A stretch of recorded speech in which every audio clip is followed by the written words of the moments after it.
Hi, today I'm doing a review on a series I originally wasn't planning on doing a review on, but I said I'd do one. It's the Hush Hush series by Becca Fitzpatrick, and I have the second book here, Crescendo. This is Hush Hush, the cover of that, and this is Crescendo, and they're pretty good covers actually. Okay, so I think there's a third book out, but I'll have to double check for you. But okay, my sister was originally the one who got into these books, and I know it's similar to another series called Fallen or something. But according to her friend, this series is better, so she read Hush Hush, and then she saw this in the shop, and she picked this up, and I got Last Sacrifice. And it was 3 for 2, so then we got Matched, another book. Anyway, okay, so she said it was good, so I read Hush Hush, and I didn't want to let her down because she was like, it's really good, isn't it? And I was like, yeah, it's good.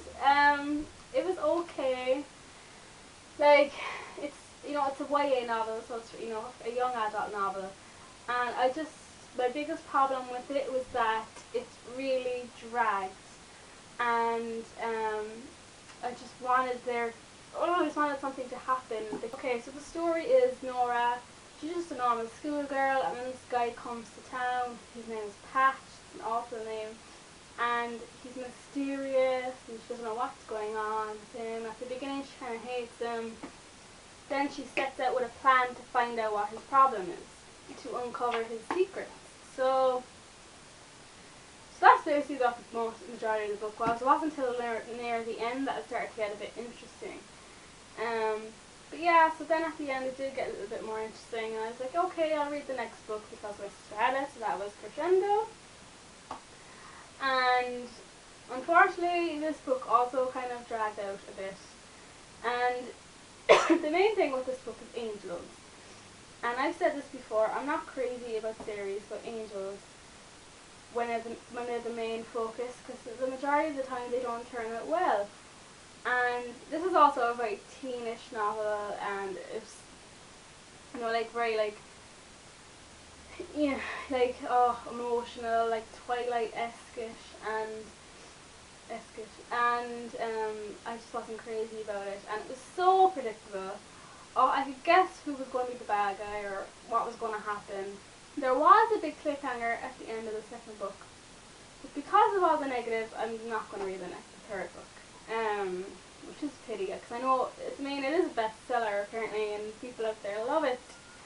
So, but it just wasn't for me, and it was a pity because my sister loves it, and she's like, how can you not like it? But I just don't. And that's my review. It's an okayish series.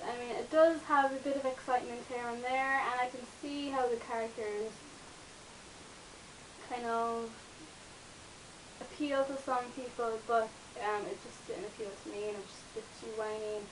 Like, it took a bit too long to kind of, for something good to happen, and that's why I don't love the series. So now I'm going to talk about it a little bit more, with just a few spoilers and details. So if you don't want to know what those spoilers are, switch off now. Okay, it's been such a long time since I read these books, I don't even remember that many details. I actually had to look them up. But when I was saying that things were predictable, I could predict that, what's his name? Rickson was going to be the bad guy at the end of the second book. Oh, and the biggest thing that bugged me with these books was it took so long for the bad guy to kill Nora. They talked about it, but they just took so long. And the first book didn't get interesting until the part where they got to the motel, and then it kind of got a bit interesting. So from there on it was good, but from before that it wasn't. And the whole thing with Scott in the second book is actually kind of good, and I kind of guessed that her dad wasn't her real dad, and but the thing at the end of the second book then, there's Hank guy saying you killed my friend, blah blah blah, and yeah, so who knows what happens in the third book. But I think I'll sleep anyway without the suspense. Um, so yeah, so I mean, there was a few things in there that were interesting. I suppose Pat being a fallen angel, being sent back to actually kill Nora, and then falling in love with Nora. I mean, it's kind of like obviously, a tragic love story, that there's always this big obstacle. And, you know, some guy falls in love with a girl he really shouldn't fall in love with. We've seen that a lot of times. But yeah, I can see how their love story does appeal to teenagers out there, because it has that like tragic element to it. But it just wasn't compelling or interesting enough for me, and I'm sorry if people disagree with me, but that's how I feel.